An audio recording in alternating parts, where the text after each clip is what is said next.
On Tuesday, New York City voters will have one more chance to cast their vote in New York City's contentious mayoral primary election. New York City's Board of Elections says more than 190,000 votes have already been cast after 9 days of early voting. This is the first year the city is using a ranked choice voting system. That means people can choose up to 5 people on one ballot. A winner will be determined when someone earns at least 50% of the vote. More than a dozen Democratic candidates and 2 Republicans are canvassing the 5 boroughs in a final effort to garner support. Some candidates are even hitting the campaign trail together. For more on this, I'm joined by CBS News political reporter Adam Brewster. Hi, Adam. Great to see you. So, Catherine Garcia and Andrew Yang campaigned together on Saturday.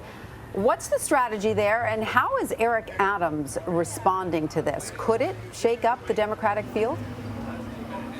This was the first time we saw 2 candidates who were kind of in the top tier form, an alliance, if you will, and campaign together. And one of them, Andrew Yang, was more explicit about his support for the other, Catherine Garcia, than Garcia was of Yang. Yang told his supporters, if you like me, rank Catherine Garcia number 2. Garcia, made it clear it was not a co-endorsement. They were just promoting ranked choice voting, and this was about teaching people their ways to vote.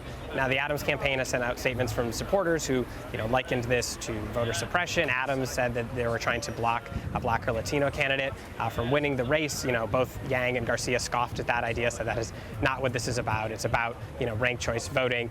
And as far as how it will shake things up, it, remains to be seen. There's been a little bit of polling which kind of suggests that Yang and Adams and Garcia and Maya Wiley, a progressive candidate, are sort of in that top tier. And it remains to be seen how many of Adam or Yang's supporters, if he does not in fact win, will end up supporting Garcia. Will her supporters back Yang? The ranked choice voting system throws a lot of question marks into this in terms of not just how will candidates do as a first choice, but how will they do as a second, third, fourth, and even 5th choice. The way it will work is, you'll start with that big field, and they will be winnowed down one by one until there are just 2 left, and whoever has the most votes between those 2 will be the winner. And so how are the other candidates trying to resonate with voters with just hours of campaigning left? Is there just, burning a lot of shoe leather? What's going on there? A lot of time, moving around the city, a lot of time pounding the pavement. It has been a hot weekend for them to get out there and get their message. We have seen candidates spread across the city, targeting, certain pockets of voters who they believe may be important to building their coalition to win. We've seen them address all sorts of different issues, whether that be crime, whether that be homelessness, whether that be, police reform. It has been a variety of issues that have been addressed and targeting the areas where candidates think they need those voters and perhaps going to places where their message is getting out there for the first time. But they have been all over the city this weekend and again today with just hours to go and still a lot of votes potentially on the table tomorrow. And so what are the top issues in the closing hours of the race? When you talk to voters there, on the streets of New York, what are the 1, 2, and 3 issues that come to top of everyone's mind? Certainly when this race started, the COVID-19 pandemic was the center of the race. The race, much of the campaign was held behind computer screens on Zoom in virtual campaign forums. COVID is still, and the recovery from COVID is still a key issue. Affordable housing, certainly an issue to many, many, many New Yorkers, but arguably the most important issue in public polling and when you talk to voters is the issue of crime, public safety, and policing.